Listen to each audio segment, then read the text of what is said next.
Alexa, pause. This coming in on G Pappy Sports, and I here with it. You hear the song, you hear the reference. I'm here to talk about James Harden. You seen the blockbuster mega trade that sent James Harden to the Brooklyn Nets in a four-way trade. You got Calvis LeVert, who been playing very well, sent to the Rockets. I mean, no, he didn't get sent to the Rockets. He got sent to the Pacers. I'm sorry.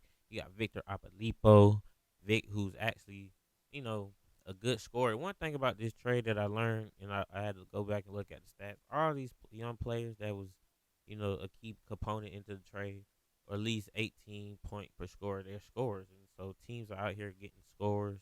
They're trying to space the ball. They're trying to get athletic out there. So with that being said, the Rockets got Victor. I like the Rockets. They got Victor. They got John Wall. They got Boogie Cousins. The backcourt is going to be fast and athletic. They're going to be moving up and down the court. That's what Houston was doing. This is what Mike D'Antoni should have. This is where he should be at now. This the team he would like to run up and down the court with. But, with that being said, the main goal of this trade was NBA championship or bust for the Brooklyn Nets. It done put a lot of pressure on James Harden. I think James Harden has the most pressure in the NBA right now. He up there with Paul George because I think him and Paul George are in a similar situation. They went to teams where the players who have already, who already became champions in Kevin Durant, Kyrie Irving, and Kawhi Leonard with the LA Clippers. So, in my opinion, I think the pressure is on. They got to win the championship. Also, this goes out to me, in my opinion. I always thought James Harden was going to either go to the Bucks or he's going to go to the Nets or somewhere in the Heat, somewhere like that. But now I'm looking at Giannis like, hey, Giannis going to have to do something eventually. I don't know if you have to recruit. They're going to do some trade like that. But that's another story for another day. James Harden comes to a team with Kyrie Irving, who also has been going MIA. A lot of people are speculating if something wrong with Kyrie. Maybe he got issues going on.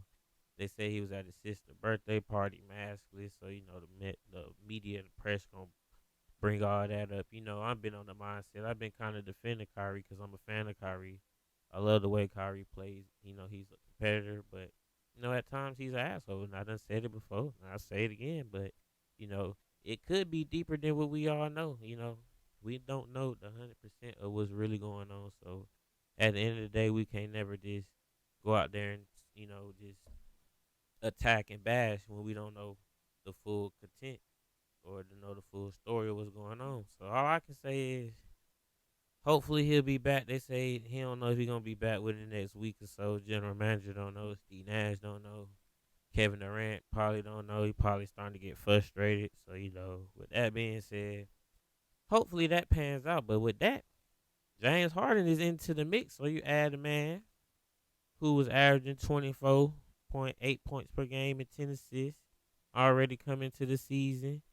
And you add that ISO ball. You add a player that actually can score 50, 60, 40 any given night. You add that with Kyrie Irving and Kevin Durant.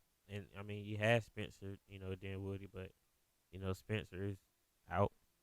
I think, in my opinion, the way Calvis was playing, because Calvis is actually, he's averaging 18.6 assists going to the Rockets. So, I mean, really a 6 point difference to go with John Wall. That's actually a good trade. So, I feel like Calvis played his way so good. He played so good. He played his way out of Brooklyn.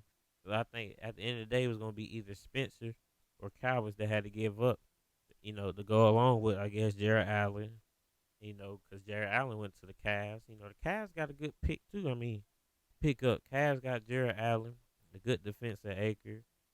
Toran Prince, who can score, who averaged 20 points. Who can average 20 points. I know he was averaging 8 points right now. I mean, because he's on the loaded Brooklyn Nets team. But he goes to that Cavs team. They got young players out there led by Colin Sexton, Darius Garland, Larry Nance, Junior.